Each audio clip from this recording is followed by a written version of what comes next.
Donc, symétrie multiple. Je vais commencer avec une petite étoile que je vais créer.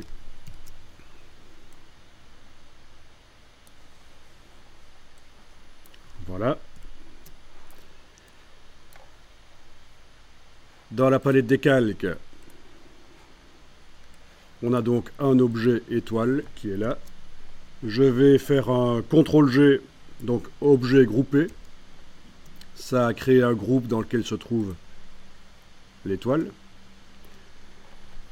Je travaille sur le groupe, c'est bien lui qui a la double cible. Je vais lui mettre un effet pour multiplier l'étoile 10 fois et qu'elle tourne en même temps. Donc effet distorsion et transformation, transformation. Je coche la case aperçue. Je vais indiquer que je veux la tourner de 36 degrés, donc le dixième d'un tour complet. Et que je veux 9 répétitions. Voilà, 9 copies. Avec le curseur ici, je peux éloigner les étoiles les unes des autres en faisant un déplacement dans un sens ou dans l'autre. Donc vous voyez que le cercle d'étoiles se crée soit à droite, soit à gauche, suivant le sens dans lequel je vais. C'est important ça pour la suite. Bon, non seulement ça me permet de voir les répétitions et les étoiles qui tournent, c'est quand même mieux plutôt qu'elles s'entassent les unes sur les autres, mais en plus, voilà, je décide si je les mets vers la droite ou vers la gauche, comme ça. Ok. Donc le centre du système de rotation, il est à gauche de mon objet. Pour que ça fonctionne bien, je vais devoir aller dans la palette aspect, menu fenêtre, aspect, transformation ici. Je vais devoir aller indiquer ici que c'est à gauche, dans mon cas. Voilà. À partir de là,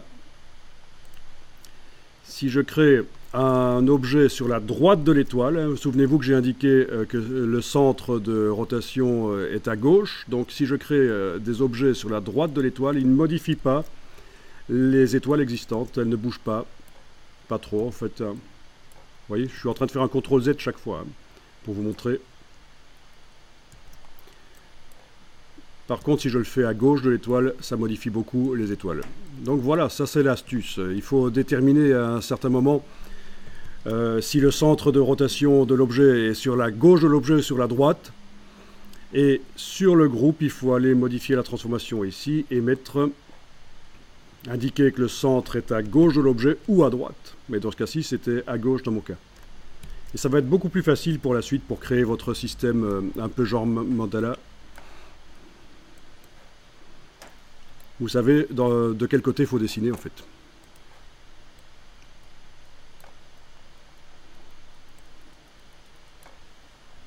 Voilà, pour que ça modifie un minimum les choses. Voilà, ça peut être très sympa. Donc avec l'outil de sélection directe progressive, vous savez que c'est comme ça qu'on fait pour aller sélectionner un objet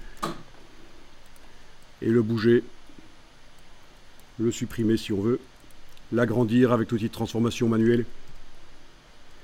Et donc ce qui serait chouette éventuellement, c'est d'avoir un peu d'entrecroisement.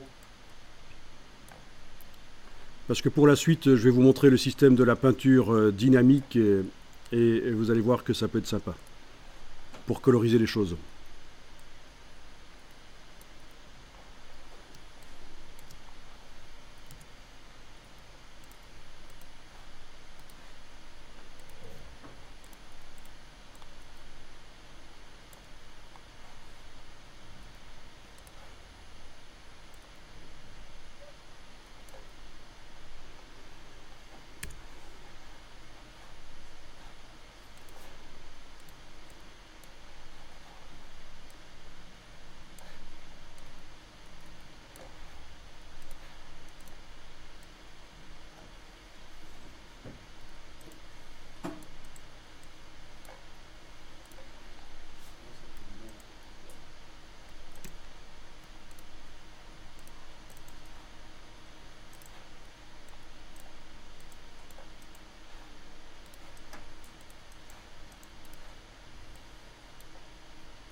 Donc n'hésitez pas à agrandir le plan de travail, c'est quand même plus sympa quand on a un fond blanc derrière nos dessins.